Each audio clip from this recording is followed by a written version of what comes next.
Welcome back, everybody. Lots of high school juniors and seniors getting into the process of selecting a college now for next year or the year after that. But the college also has to select you. Dr. Bari Norman used to be a college admissions officer. She was the one who stamped admit or reject on thousands of applications. Now she writes the college advisor column for the Miami Herald. First of all, welcome. Thank you so much. Thank you for having me. We're glad to have you here. The college market, so to speak, is kind of like the housing market, completely turned around from what it was just a few years ago. It's a great analogy. It seems that most colleges and universities are getting much more picky about who they will admit or who they will choose. This is exactly true. First of all, we have more high school students than ever before. On average, each of them is filing more applications than students have in the past. We have more kids, many more applications, and really the same number of spots at the colleges and universities, and that leads to much lower admit rates, and colleges can be pickier.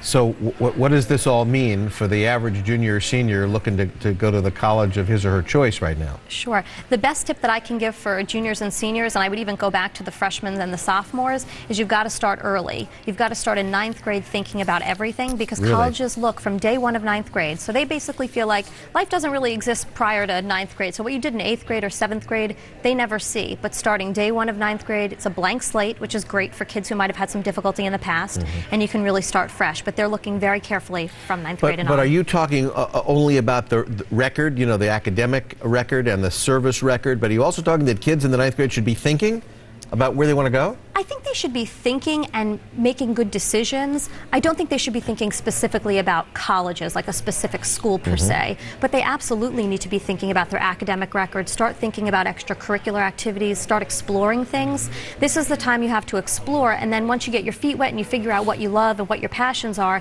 then you want to stick with it continuously, because colleges are looking for continuous activity and sustained commitments. I'd like to talk for a moment about public service.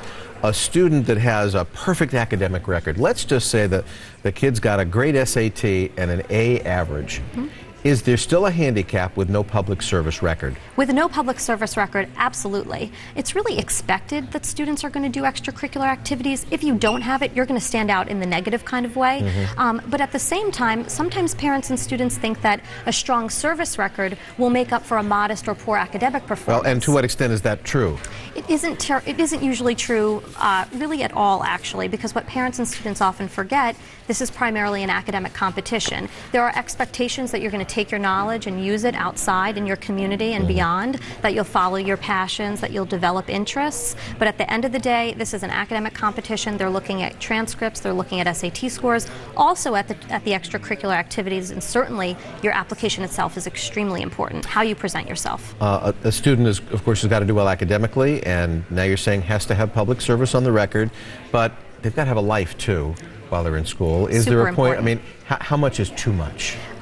I can tell you one good story about too much. I've had a couple of parents call me who have kids going into nursery school and want to know about public school or private nursery school placement because they want their kids to go to an Ivy League school. That's too much. People need to be thinking ahead, making good choices, getting good advice from a counselor, again, at least starting in 9th grade.